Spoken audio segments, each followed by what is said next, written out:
You ever see a cement truck get swallowed by a bridge right in the middle of the morning rush, mud splashing so high it stains the windshield? Driver jumping out yelling, "What the hell is this?" Well, that's how you find out exactly where someone's authority ends. And let me tell you, it ain't always where they think. Picture this. I'm sitting on my porch, coffee in hand, arms crossed, not even blinking while the chaos unfolds. That bridge snapping was no accident. Not to me. I spent a week waiting for it ever since Judith Bramwell, the queen of clipboards and navy blazers, decided my hand-built bridge was community property and started sending cement trucks across it like she ran the whole county. The truck driver was still shouting and trying to gun the engine, but all he did was spin those wheels deeper into the muck, smell of burnt rubber hanging in the humid Tennessee air, birds scattering, neighbors peeking out like groundhogs after a storm. Somebody whispered, "That's Trenton's bridge, isn't it?" And I just sat there, calm as a summer morning, letting the show play out. Judith rolled up like she was storming the Bastille SUV, still humming, stepping out with that cursed clipboard and an attitude sharp enough to cut glass. "Mr. Vale, what on earth did you do?" she hollered. I took a slow sip, walked down the steps, wood creaking under my boots. "Funny, Judith. I was about to ask you the same thing." Her cheeks went redder than her lipstick, and she shot back about private property damage like she thought saying it louder made it true. The truck driver, some poor kid from Tennessee just trying to do his job, said, "Ma'am, I was told this was the shortcut for the new build on Willow Bend Road. Lady who runs the HOA said it was fine." I just looked at Judith. "Who told you that?" The boy shrugged. "The lady who runs the HOA. For a second, even the crickets shut up. Judith glared, hissing, "You think you're clever, don't you?" I shook my head. "No, just tired." See, you gotta understand, this fight didn't start with a busted bridge. It started way before anybody knew my name around here. I grew up in Memphis, oldest of 3 boys, son of a man who fixed everything with his own hands. By the time I hit 40, I'd saved enough to buy myself a patch of land outside Clarksville, a little brick house, a rickety bridge, a creek, running just clear enough to shimmer in the sun. Most folks would have called a contractor, but I grabbed my toolbox and built that bridge beam by beam, blisters and all. That bridge wasn't just wood, it was mine. Every plank remembered me. Life was slow, peaceful, until Judith showed up, blowing through the neighborhood like a tornado with a real estate license. First it was letters, trash cans, fence colors, decorations, require board approval. I ignored them. But she had me in her sights, stopping twice a week to snap photos, hinting my bridge needed documentation. Yeah, documentation for fixing something that's been here longer than her mailbox.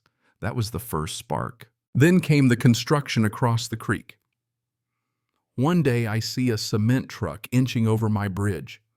Driver says lady up the street said this was a service road. I yelled it's private property, but it was too late. Planks groaned, ruts tore through my grass. That afternoon I went straight to Judith. She smiled, all pleasant. Technically, Mr. Vale, that could be considered common use. Creek's a shared boundary. Not that part, I told her. I checked the maps. She just shrugged. "Maybe you should have come to the HOA meeting. We discussed accessibility." You ever try arguing with a brick wall? That's what it felt like. Didn't matter how many times I told her it was my bridge, my land. She just kept coming, claiming community harmony or aesthetic standards. One Tuesday, she's on my porch again, clipboard ready. "The HOA's received complaints your bridge obstructs community access." I laughed. "Nobody even fishes down there but me."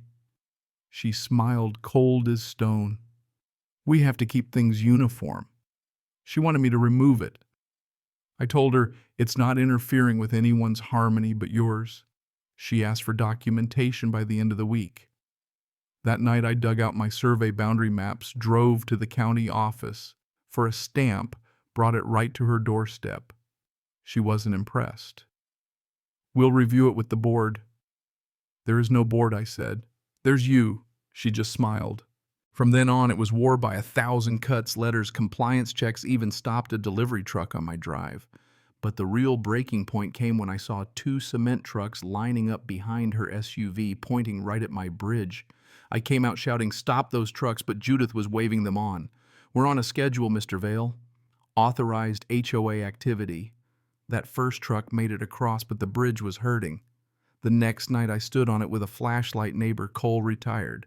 Mechanic, came over. "She's letting those trucks use your bridge." I nodded. "Says it's for the good of the community." Cole just grunted. "Community my foot. She just likes control." And he was right. Trucks didn't stop.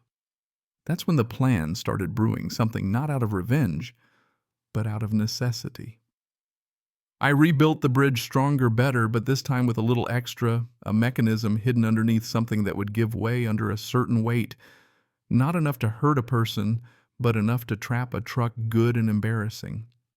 I called it quiet justice. A week later, right on cue, 2 fresh cement trucks rolled in. "HOA lady said it's all fixed," the driver said, flipping up his sunglasses. "Yeah," I said, "it's fixed." He started across.